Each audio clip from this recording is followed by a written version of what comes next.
हाँ तो स्टूडेंट्स, आज अपना जो नेक्स्ट टॉपिक है वो है कैपेसिटेंस ऑफ कंडक्टर, मतलब चालक की धारिता किसे कहते हैं।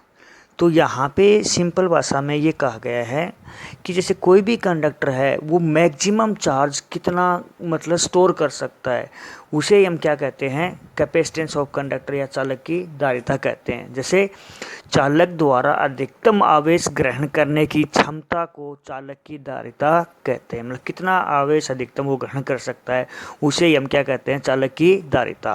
तो मतलब capacity of conductor to storage maximum charge is called capacitance of a conductor. फिर कह रहा है कि जैसे मान लीजिए अपन यहाँ पे किसी कंडक्टर को चार्ज देते हैं, तो किस चार्ज देंगे तो उसके पोटेंशियल में क्या होगा, उसका पोटेंशियल क्या होगा, बढ़ेगा। तो हम जो किसी कंडक्टर को जितना चार्ज देते हैं ना, उतना ही उसका पोटेंशियल बढ़ता है। इसका मतलब क्या हुआ, किसी कंडक्टर को जितना चार्ज दिया जाता है वो उसके पोटेंशियल में कितना इंक्रीज हुआ है, मतलब कितना वो बढ़ा है, उसके क्या हो जाएगा, डायरेक्टली प्रोपोर्शनल हो जाएगा, समानुपाती हो जाएगा।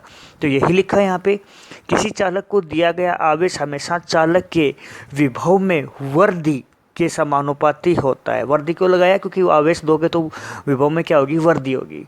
यही लिखा है। तो charge given to the conductor always directly proportional to the increase in potential of the conductor.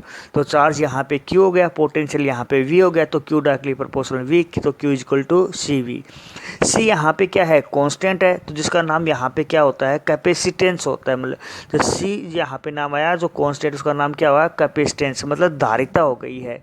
ठीक है, जिसकी यूनिट क्या होती है, फैरेड होती है, जिसको हम किससे लिखते हैं, कैपिटल F से। तो C इक्वल टू क्या आ गया, Q/V आ गया। वैसे हम दूसरी लैंग्वेज में बताना चाहें, जैसे V की वैल्यू कितनी हो, 1 वोल्ट हो, तो C किसके बराबर हो जाएगी, उसके दिए गए चार्ज के बराबर। यही बात यहाँ पे लिखी है। Capacitance of conductor defined as the amount of charge required, मतलब कैपेसिटेंस ऑफ द कंडक्टर किसके बराबर होता है, अमाउंट ऑफ चार्ज रिक्वायर्ड, कितने जितने चार्ज की जरूरत होती है, कितने टू किसके लिए, to raise the potential of the conductor by 1 volt, मतलब 1 वोल्ट बढ़ाने के लिए जितने चार्ज की आवश्यकता होती है उसे हम क्या बोल देते हैं, कंडक्टर की धारिता कहते हैं। तो किसी चालक के विभव में 1 वोल्ट की वृद्धि के लिए आवश्यक आवेश को चालक की धारिता कहते हैं। तो C इक्वल टू QV होता है, तो V की वैल्यू आपने क्या बताई, 1 वोल्ट, तो C इक्वल टू क्या आ गया, Q/1, तो C इक्वल टू Q। तो यही आपने डेफिनेशन बताई है। और इसका यहाँ पे डायमेंशन फॉर्मूला याद कर लेना, m⁻⁻1 L-2 T⁴ A2। और यहाँ पे अगर आप देख रहे हो C डायरेक्टली प्रोपोर्शनल V है, तो यहाँ पे ग्राफ आपका क्या आ गया, C यहाँ पे स्ट्रेट लाइन ग्राफ आ गया। उसके बाद यहाँ पे जो नेक्स्ट टॉपिक है वो क्या है, capacitance of an isolated spherical conductor, मतलब किसी विलगित गोलीय चालक की धारिता। तो सबसे पहले मान लीजिए आपने सब क्या कहा कि एक स्फेरिकल कंडक्टर लेंगे, तो स्फेरिकल कंडक्टर ले लिया हमने, जिसकी रेडियस यहाँ पे हमने क्या बताई, कैपिटल R बताई है, और इसको हमने चार्ज कर दिया किससे, कैपिटल Q कूलम से चार्ज कर दिया। यही बात लिखा है कि एक R त्रिज्या का विलगित गोलीय चालक लिया गया है, जिसको Q कूलम आवेश से आवेशित किया गया है। तो यहाँ पे देखिए जो मैंने बोला है वो डायग्राम यहाँ पे बन गया है।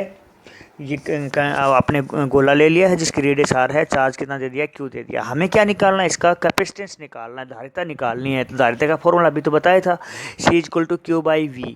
तो V यहाँ पे पोटेंशियल है, तो potential at the surface of the sphere, गोले के पृष्ठ विभव हमने पता ही है, पिछले चैप्टर हमारा यही था। V इक्वल टू क्या था, KQ/R आया था। तो V की इक्वेशन नंबर 2 फर्स्ट में पुट कर दीजिए, आंसर आ जाएगा। पुट किया तो आपके पास Q से Q कैंसिल आउट, R/K, तो C इक्वल टू R/K आ गया। तो R की वैल्यू K की वैल्यू हमें पता होती है, 1/4πε0। तो क्या आ गया, C 4πε0। 4πε0 कांस्टेंट है, तो मतलब C डायरेक्टली प्रोपोर्शनल क्या आ गया, R आ गया है। और C और R की यहाँ पे ग्राफ खींचोगे तो कैसा आएगा, स्ट्रेट लाइन। ओके।